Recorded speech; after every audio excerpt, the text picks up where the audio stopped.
թույլ ծխախոտ եմ ծխում, դե անցել եմ այս տարբերակի։ Մինչև չի հասնում մի որևէ լուրջ առողջական խնդրի, հենց այդ րոպեից ոնց է 65 տարվա ծխողը միանգամից թողնում ծխել։ Ինքը անընդհատ պահում է ամբողջ մազանոթները օրգանիզմի կծկանքի մեջ։ Քունը պետք է հանգիստ բերի։ Հիմա ոնց անենք, որ այդ քունը մարդ կարող է քնի 10 ժամ, բայց այդ հանգստացած չարթնանա։ Սննդի տեսակից, որակից կախված օրգանիզմի դիմադրողականությունը, այդ թվում ստրեսային դիմադրողականությունը կարող է կամ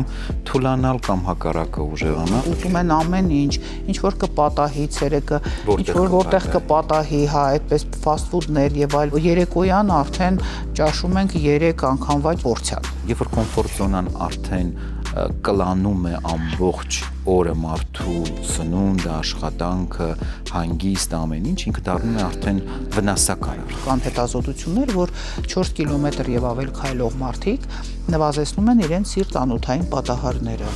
Գիշերային զրույցներ այսօր ժամը 23:15-ին ATV եթերում։